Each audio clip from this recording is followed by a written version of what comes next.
Hey there everyone, and welcome to yet another video.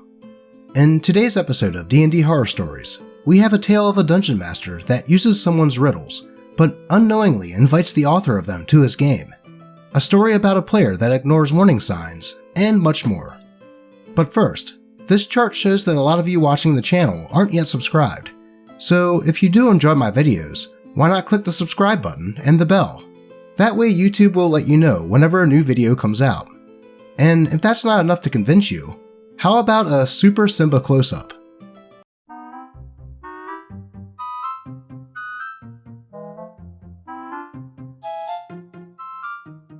Anyways, with that done, let's hop right in. The Only Time I've Ever Been Kicked from a Table by Reddit user Danger Noodle Jorm. A couple of years ago, I joined a smallish community of DMs on Discord. It was basically a place to run homebrew by other DMs before unleashing it on players, but there were also channels for sharing D&D resources like dungeon maps, riddles, NPCs, etc. I'd made several contributions, including a Google Doc of thematic riddles which I had written. The idea was, if you were going for a dragon's hoard, the riddles would have answers like gold, fire, greed, etc. But if you were trying to get to a lich, the answers would be death, immortality, etc. I would say the riddles were intermediate difficulty, bumped up to hard for anyone who doesn't speak English as a native language. One day, that guy posted in general chat asking for someone to help fill a spot in a party. As a forever DM, I jumped at the chance. The party was mostly martial classes, so I picked a wizard, and as per usual for a wizard, I boosted intelligence, while the rest of the party kind of dumped it. At the start of the session, the DM is really enthusiastic and starts talking about the awesome dungeon he's made, the kick-ass creatures, and the really cool riddles and puzzles he got. Things go okay for about a half an hour before we reach the first door. Lo and behold, he's using my riddle pack. Now, I'm autistic, so metagaming has always been a bit of a struggle for me. My brain will just not let go of some bits of information, and sometimes my mouth just blurts it out. But I know that, so I try to be honest with my DMs. I thought by doing the following, that I had a clever workaround, but I guess it rubbed them the wrong way. I sit my wizard down in the corner with her pipe, and start taking a mini break. In character, she says, "I figured it out. Let me know if you want any help." And then out of character, I tell everyone that I've seen the riddle before. I thought it would be the best way to keep my character involved while letting the other players enjoy the puzzle. The DM got a bit prickly, but didn't really have any alternative suggestion for what I should do when I asked how he'd prefer me to handle it. He started making quips about how my character was an insufferably arrogant bitch. Not inaccurate, but still rude. And how she's lorded her intellectual superiority over everyone. By the fourth riddle, honestly, he used too many riddles, but we'll leave that aside. He was really annoyed with me, and was really making it known. There were lots of snide remarks, sighing when I tried to talk, and a generally tense atmosphere. The players started in on me too. One player asked if I was Googling the answers or something, to which I responded that I was the one who wrote them. The DM snapped at me and accused me of lying. Another player piped up and said that the DM had told them that he'd written all the riddles. So feeling cornered and more than a little offended, I posted my document. The DM immediately goes berserk, yelling and swearing about how I just spoiled the rest of his game. I was honestly just baffled, so I asked him why he would recruit the author of a riddle pack to a game filled with those riddles, and where he was planning to steal credit for writing them. He didn't respond. He just kicked me from the table. I did get an apology from one of the players, but in the end, I pulled down all the content I'd posted to the server, and decided it's better to stick to DMing, or playing in campaigns with people I trust. Well, something tells me that the DM probably didn't know that OP was the author of those riddles. But thinking about it, he probably would have been able to tell if he just looked at the username that posted them, and thinking to himself, "Hey, this username looks familiar," when selecting OP for his game. It's definitely funny to hear about when someone is caught in a lie and hear about how they try to handle the situation. And in this case, it was panic, and the DM just kicked OP. Hopefully, the other players at the table were able to see that DM for the liar that he was. And in regards to how OP handled knowing the answers to the riddles in game, if his wizard was a bit of a smartass, like OP said, that situation kinda fits in my opinion. I can totally see a self-aggrandizing character claiming to know the answer to something, but waiting to see if everyone else is on their level. Plus, it leaves room for character development throughout the campaign, for the character to grow into not being such a prude. Though, those are just my thoughts. What do you all think? On to the next one. Player ignores my subtle and not so subtle warnings. It ends poorly. By Reddit user, Outside Question. So, this is another story of a problem player, though this time I was the DM. Though more of a minor horror story, as it only lasted the night. So, my players were attempting to uncover which nobles were involved in a scheme to protect a large crime syndicate. When they thought they had identified one of them, they attempted to corner her, and during this, were confronted by the leader of a mercenary company that had been hired to protect them and their estate. She was on her own, but I'd told the players previously that she'd built up a near-legendary reputation over the last decade, and both she and her band were considered elite, and they had a price tag to match.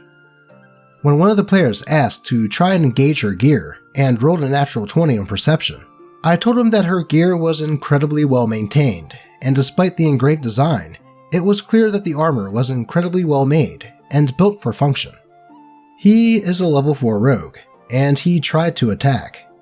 He hit, and even got sneak attack damage, but he was then hit by an attack which dealt enough damage to instantly kill him due to the high damage and a natural 20 on the damage roll. He complains that this was incredibly unfair, but I feel I'd given them numerous warnings. I'll also clarify that this was not a combat encounter. This took place at a large ball, and the players had surrendered their weapons to get in. The only people who were armed were the guards and any official protection, like the mercenary captain.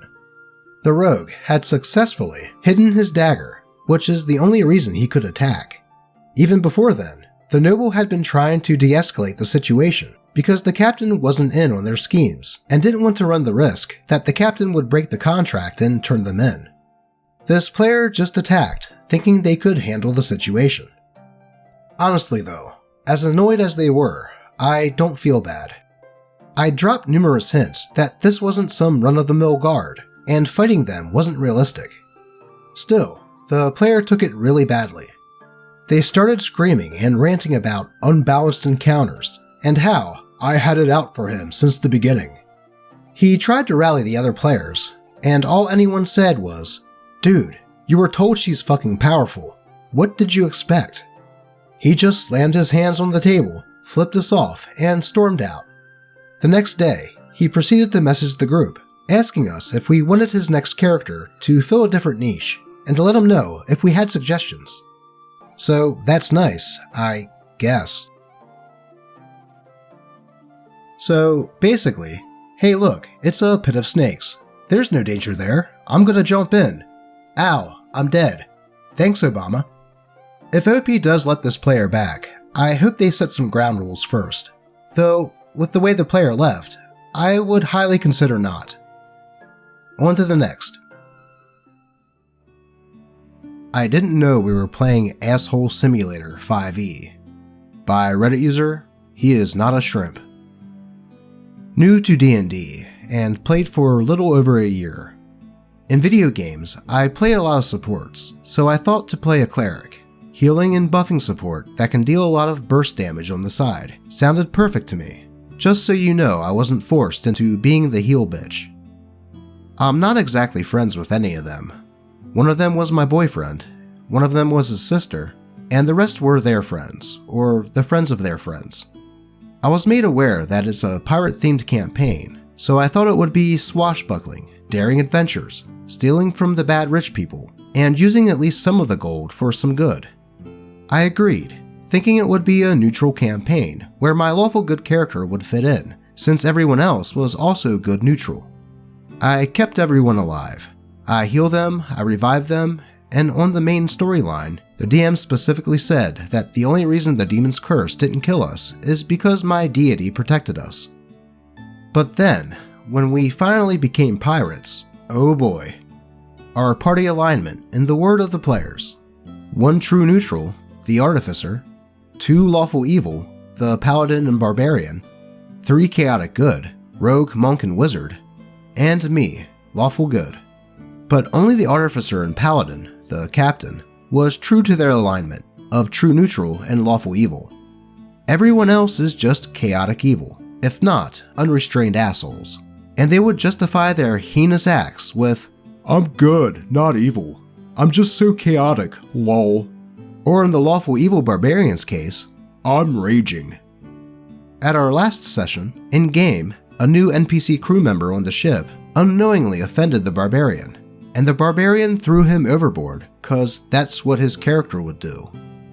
P.S. The DM said that we hired a skeleton crew, the minimum number of people to keep the ship functioning, but it was overlooked. My lawful good cleric would, of course, try to save him, but my character can't swim and has a negative strength modifier.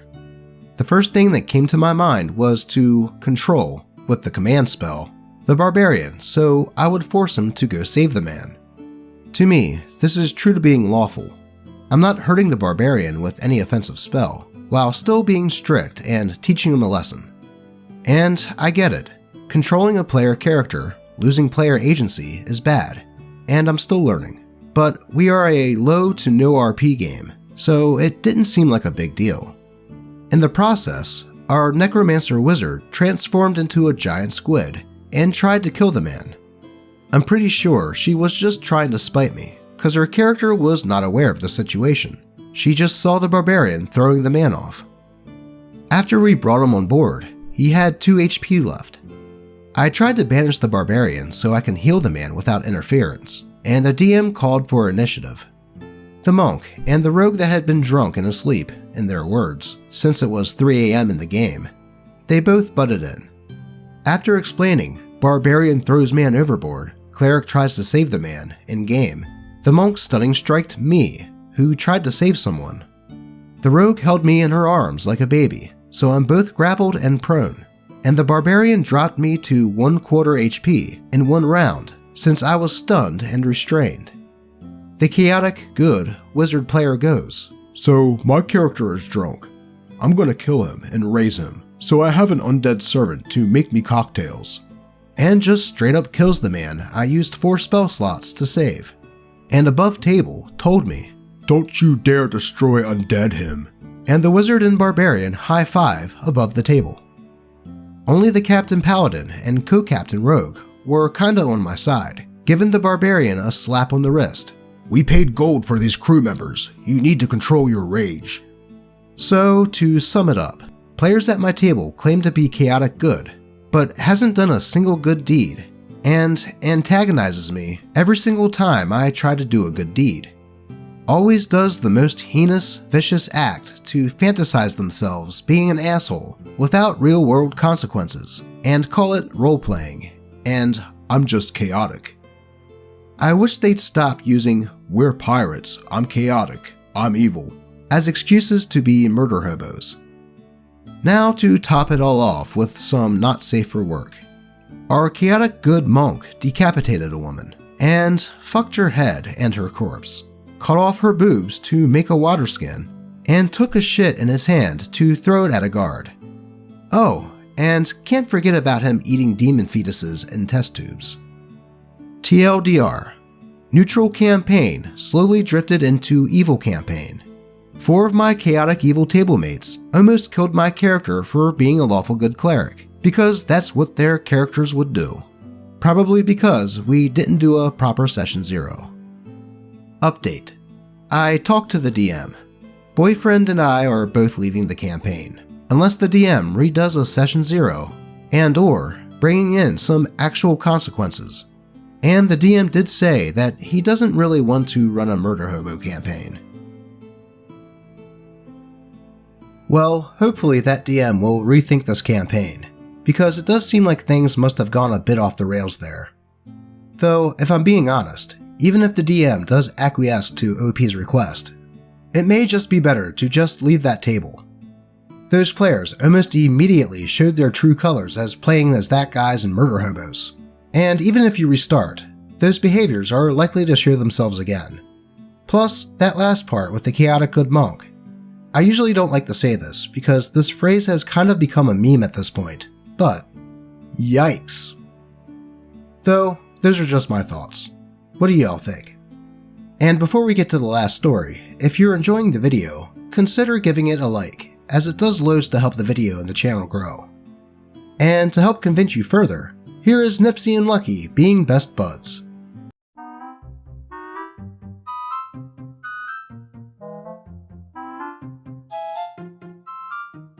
They really are buddies. Anyways, let's get into today's final story.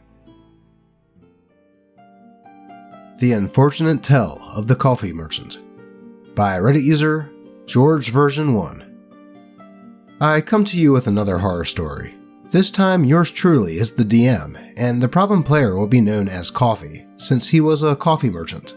The rest of the cast are my brother Josh, another friend I'll call Roger, a female elven sorceress, and a female half-elf bard.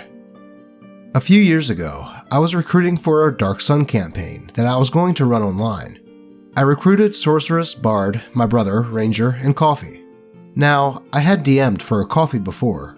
He played a character in my Underdark campaign, but he mainly played in his own solo story because he didn't like playing with other people.